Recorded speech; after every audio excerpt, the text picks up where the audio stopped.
débat sur justement l'évolution de l'environnement marin sur le littoral méditerranéen.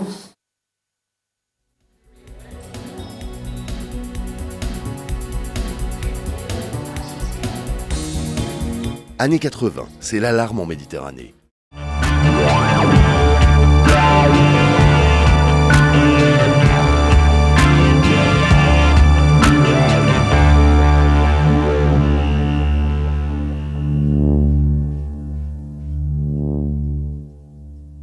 Pierre, à un moment, tu commentes en disant le commandant Cousteau a dit la mer Méditerranée va mourir, elle n'est pas morte. Est-ce qu'elle n'est vraiment pas morte? Tout va bien? La vie est belle? Donc oui, en fait, on le voit bien, et c'est d'ailleurs un peu paradoxal, parce que quand on écoute la télé et la radio, on a plutôt tendance à se dire que la Méditerranée est la mer la plus polluée du monde, c'est celle qui a le plus de déchets, etc. Alors c'est pas une mer qui va si mal que ça, ce qui ne veut pas dire que c'est pas une mer qui n'a pas de problème, qu'il ne faut pas encore agir, travailler et élever le problème, mais on n'est pas dans une situation aussi catastrophique qui est racontée. Si on s'occupe en fait de la mer, comme on s'occupe du globe, etc., et qu'on y met des moyens de la condition d'énergie et de la volonté, on a des résultats et on est capable de pouvoir progresser, évoluer et perdurer. Avant, c'est un événement qui envoyait une héros. Aujourd'hui, c'est un événement le jour où on en voit plein. Donc ça, et on a très bien vu cette capacité. Donc s'il y a des zones qui ont été atteintes, s'il y a des zones qui ont été polluées, s'il y a des zones qui ont été surexploitées, si on s'arrête de les surexploiter, si on s'arrête de les polluer, ça va encore plus vite que ce qu'on croit pour que la mer se régénère. D'où l'utilité, et là, je ne vais pas me faire peut-être que des amis, surtout dans le monde des pêcheurs professionnels, d'où l'utilité de créer des aires marines protégées. Mais les aires marines protégées, bien gérées. Si les roux, si les barracudas, si les thons, si les espadons sont présents, c'est que toute la chaîne qui est en dessous est présente. Sur les herbiers de Posidonie, nous, à Ciotat, on a un des plus beaux herbiers de Méditerranée. L'isomate des 30 mètres, c'est de la Posidonie. Après, on a une économie qui est en train d'exploser avec la haute plaisance et il arrive, surtout en ce moment, à partir de maintenant, énormément de navires hors gabarit qui, souvent par méconnaissance des lois, parce que les équipages ne sont pas spécialement français, ils ne connaissent pas la législation, peuvent jeter leur mouillage sur des fonds de 10, 12, 15 mètres en plein herbier de Posidonie. À l'époque, les pollutions elles étaient très visibles et très locales. Souvenez-vous, il n'y avait pas de station d'épuration, on revenait de la plage avec du campi sur les maillots. Et petit à petit, la pollution elle est devenue de moins en moins locale et de moins en moins visible. Et l'ultime pollution aujourd'hui, l'ultime nuisance, c'est tout simplement l'augmentation de la température des eaux de surface. Et ça va avoir des impacts terribles parce que ça va stratifier les couches d'eau, ça va arrêter la remontée des nutriments. Ça va avoir des conséquences terribles sur la structure de l'habitat et sur la chaîne alimentaire. Et puis surtout, il y a la tropicalisation de la Méditerranée. Nous, on a vu arriver les premiers petits méros dans les années 80 à peu près. Puis après, effectivement, on a vu arriver les gérépans, on a vu arriver les barracudas. Et puis, il y a après toutes ces pollutions diffuses. Alors, on va parler effectivement tu as parlé des pollutions médicamenteuses, on va parler des macroplastiques. Il y a une pollution dont on ne parle jamais, qui commence vraiment à être assez significative, c'est l'acoustique, la pollution sonore. Et le nombre de bateaux qui vont au même endroit, en même temps, à la même heure, c'est terrifiant, le bruit que ça peut faire. Donc il y a cette notion d'acoustique qui est importante. Et puis après, il va y avoir effectivement tous les impacts, ça va être les peintures anti-tuning des bateaux, ça va être les crèmes solaires dont quelqu'un parlait dans le film. Et comme ça, on va avoir ce fameux effet cocktail dont on sait aujourd'hui qu'il peut avoir une durée de vie très longue. Gérard, vous qui êtes sous l'eau quasiment tous les jours, en 20 ou 30 ans, c'est quoi les évolutions principales? Est-ce que c'est le changement climatique? Est-ce que c'est les évolutions des espèces? Est-ce que c'est la destruction des habitats? Alors, au quotidien, vous replongeriez 30 ans en arrière, c'était comment? C'est comment aujourd'hui? C'était pas mieux il y a 30 ans. J'ai tendance à voir plus de poissons. Une espèce qui va exploser n'est pas forcément un bon indicateur. Il vaut mieux en voir plus que moins. Mais, par exemple, il y a peu de gens qui le savent, on en parlait ce matin dans la cour, on a un problème avec certaines espèces, on a la disparition du Octopus vulgaris et du poulpe commun, c'est directement lié à la surpopulation des murènes. Le poulpe étant l'aliment de base des murènes, d'ailleurs il est très très rare aujourd'hui de voir un poulpe adulte avec les 8 bras, il en manque toujours 2 ou 3, Et en été, on a une autre algue dont le nom m'échappe malgré tous les noms que j'ai dans la tête, c'est cette barbe à papa, cette algue cotonneuse qui nous revient. Alors on a toujours connu les pêcheurs, mais pas chaque année. Ce lipon, appelé par les pêcheurs le lipon, c'est une algue un petit peu qui n'est pas sympa à la vue, mais qui au demeurant, on craignait qu'elle soit anoxique parce qu'elle recouvrait les gorgones, et puis on s'est rendu compte que dès les premiers coups de fort courant aux équinoxes de juin et de septembre, surtout de septembre parce qu'elle apparaît en juillet, et elle disparaît. Mais c'est pas beau quand on va plonger sur nos rochers qui sont quand même magnifiques. Parce que si tout à l'heure on avait parlé de pourquoi La Ciotat, qu'est-ce qu'il y a? La Ciotat, il y a des sites qui sont. On a énormément de chance que la nature nous ait donné ces sites-là. Parce que vous mettez à genoux devant le tombal du rosier ou du levant, c'est difficile, j'en parlais avec Laurent Balesta, de compter le nombre d'espèces différentes qu'il y a au niveau des invertébrés. Est-ce que vous pouvez imaginer que la Méditerranée, il y a combien, 50 ans, ou même pas 40 ans, il n'y avait pas de station d'épuration? Il y avait presque 500 émissaires tout le long de la Méditerranée française. Et des villes comme Marseille, ça partait direct à l'eau. Donc il faut quand même comprendre qu'on a fait des énormes avancées.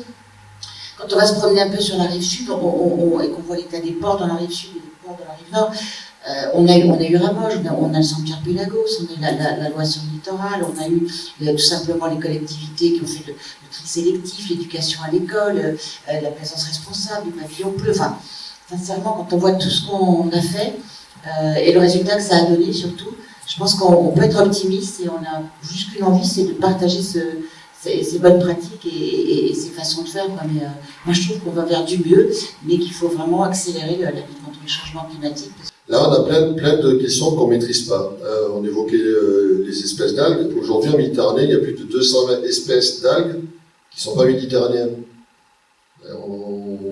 Moi, qui suis pas si vieux que ça, je me souviens sur la Balise, que tous les plongeurs connaissent, là, il y a 25 ans en arrière, la Sporagopsis armata, vous savez, c'est l'algue brune qui fait des espèces de crampons, là. Il y en avait entre 0 et 1,50 m, 2 mètres. Vous allez maintenant en plein été, vous la trouvez de 0 jusqu'à 20 mètres. Et donc, s'il y a quelque chose qu'il faut qu'on améliore, en fait, dans les années à venir, c'est bien notre compréhension de sa machine climat, de cette machine méditerranée, du lien entre les habitats et puis les pressions qu'il y a derrière, quoi. Et c'est là-dessus qu'on a la démarche de progrès, parce que si on veut bien agir, il faut bien connaître et bien comprendre. S'il y a une espèce qui disparaît aujourd'hui en Méditerranée, c'est les pêcheurs artisans. Et le jour où il n'y aura plus de pêcheurs artisans, il n'y aura plus les sentinelles de la mer pour dire la vérité de ce qui se passe. Et moi, si j'avais un vœu à faire, alors ça va être un peu idiot, moi j'aimerais qu'on commence à réguler très très fortement la capacité de surgélation des bateaux. Parce que si vous dites à quelqu'un, va pêcher tout ce que tu veux, aussi loin que tu veux, mais tu n'as plus de congélateur à bord, ça devrait ralentir la prise. Alors, moi, il y a quelque chose qui me tient à cœur et que je n'ai jamais réussi à faire avancer, et pourtant, en tant qu'homme de terrain, en tant que plongeur, je sais que, indiscutablement, ça marche. Et ça marchait ailleurs. Les Australiens l'ont fait, les Américains l'ont fait, à Cuba, on l'a fait. C'est les récifs artificiels de production, les récifs artificiels de plongée. La mer et les océans sont naturellement riches dans certaines zones, naturellement pauvres dans d'autres zones. Et dès que vous devez immerger un module, on vous dit non. Pourquoi? Parce que, Patricia vient de le dire, ils se mettent derrière des textes et ils n'en dérogent pas. Nous avons un exemple flagrant à La Ciotat. La Ciotat, l'ancien bateau-porte des chantiers navals, a été changé. Ils l'ont mis juste là devant chez moi, et il s'est couché dans la nuit, il est immergé depuis 6 ans. C'est un récif artificiel tout près qui coûte 0 centime, on nous le donne, il n'y a qu'à le déplacer, refusé par la DDTM. 1 million d'euros pour le déconstruire. Ça me fout les boules, je suis fou quand j'entends ça, en plus c'est de l'argent public. Tout ça parce qu'on considère ça comme un déchet, alors que si c'est un produit, et les mêmes qui nous interdisent ça, ce sont les mêmes qui ont prolongé les résidus de Gardanne. Hein. On ferme la parenthèse. Et dans un monde idéal, un bateau qui a pris de son vivant devrait rendre sous l'eau. Voilà. Le temps du bateau, le temps de prise du bateau devrait être compensé par le temps d'épave du même bateau. Et ça serait même magnifique que les pêcheurs aient un droit de suite sur l'épave, parce que comme ça en plus ça résoudrait le problème des retraites. Il y a des épaves qui existent, je citerai simplement le Donator, le grec, c'est une économie, le Vélor, le Donator et le grec en a presque le deuxième, mais c'est je ne sais pas combien de milliers de plongées par an.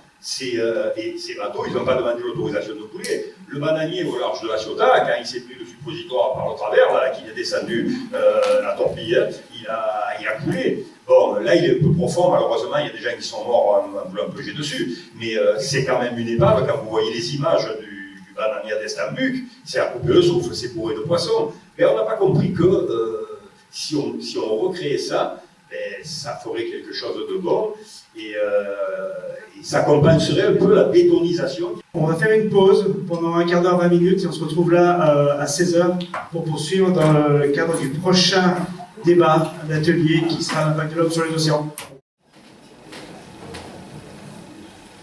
Donc là, on rentre dans la dernière séquence de l'après-midi, où on va commencer par une rétrospective du film Océan, pour avoir quelques images, voilà, où on va partir dans le bleu.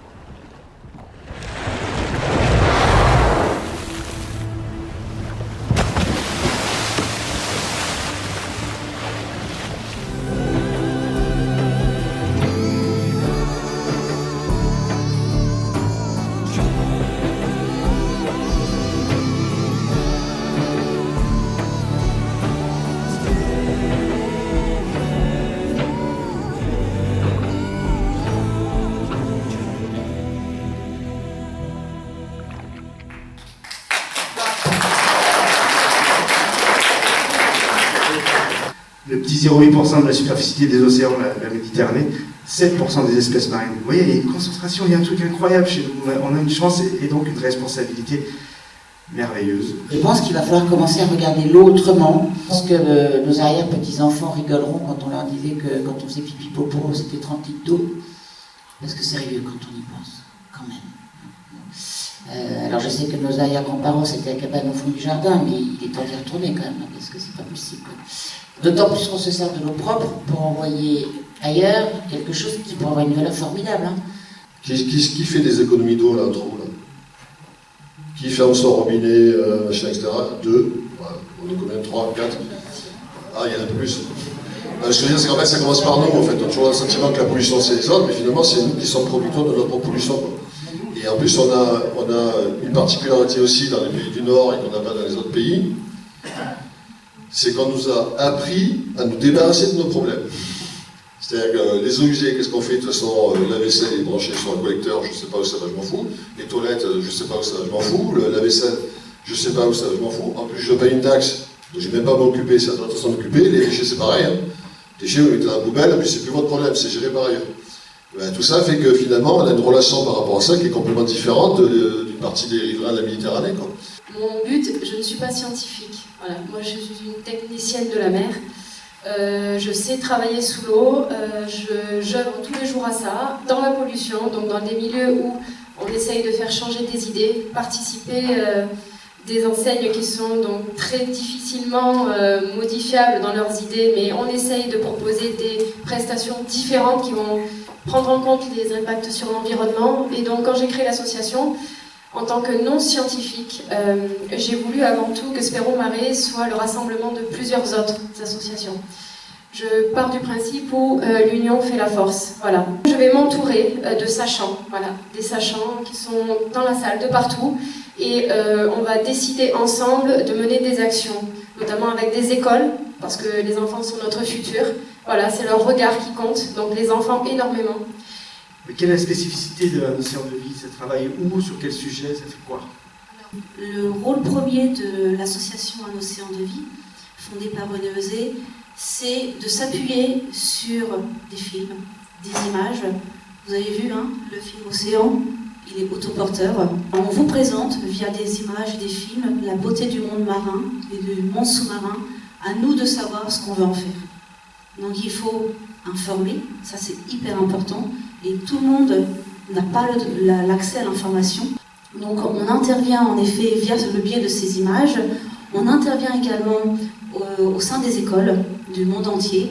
On a mis Un Océan de Vie à créer une plateforme internationale qui s'appelle le Réseau des écoles. C'est un partage entre écoliers du monde entier. Et c'est des bonnes pratiques, c'est des témoignages. Si chacun d'entre nous À chaque fois qu'on se rendait à l'école, au travail, au supermarché, on prenait un petit filet et on ramassait au fil de l'eau ce qu'on trouvait par terre. Parce que je pense que l'action de ramasser son propre déchet, ça y est, c'est acquis. La difficulté maintenant, c'est de faire ramasser les déchets des autres. Ça, c'est beaucoup plus difficile.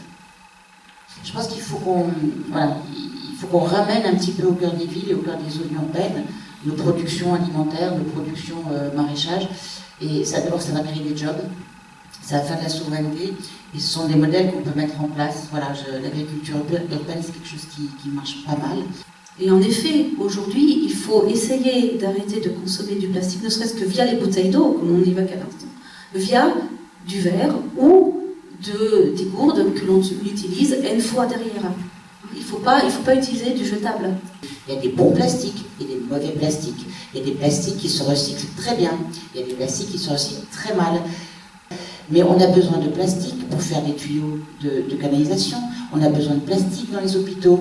On a besoin de plastique partout. Un plastique bien fait, bien utilisé et bien recyclé, c'est probablement la chose la plus correcte d'un point de vue purement environnemental. Non, ce que dit Patricia, et puis je rajouterai un truc, c'est que l'industriel, il vend ce qu'on achète en fait. Vous parlez un peu d'économie, hein, vous savez que quand vous achetez 1 litre d'eau ou 2 litres d'eau en bouteille en plastique, ça vous coûte 10 à 20 à 30 fois plus cher que prendre de l'eau du robinet. Donc voilà, donc on voit bien que finalement tout ça, c'est pas que le problème de l'industriel ou le problème du fournisseur de matériaux ou de l'individu. On a chacun une part de responsabilité. Et nous allons regarder un très beau film. Yukimi est prof de chant. Elle travaille sur de la musique ancienne, mais aussi de la musique contemporaine. Et elle chante, elle compose des musiques de films de son époux René Euzet. Et donc là, nous allons avoir un petit film qui va être accompagné de la voix, de ces chants lyriques, merci beaucoup, de Yukimi Yamamoto Euzet.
Merci beaucoup.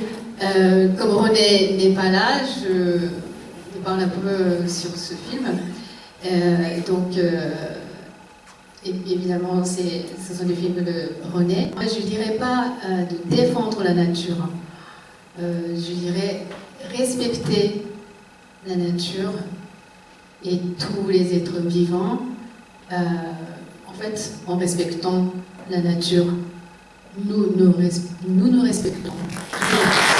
Et de terminer cette journée sur ce très beau message, cette très belle émotion. Donc merci beaucoup d'avoir partagé ça en live avec nous.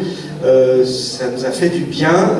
Merci à tous d'avoir suivi tous ces débats, des débats riches et passionnants. On a appris beaucoup de choses aujourd'hui. Donc merci à tous. J'aimerais que vous applaudissiez un petit peu Thierry parce qu'il est resté dans l'ombre toute la journée. Et j'ai cru comprendre qu'il avait été très actif par ailleurs. Donc merci et applaudissons surtout le GPES pour son 80e anniversaire. Bon anniversaire. Merci Monsieur le Président d'être là.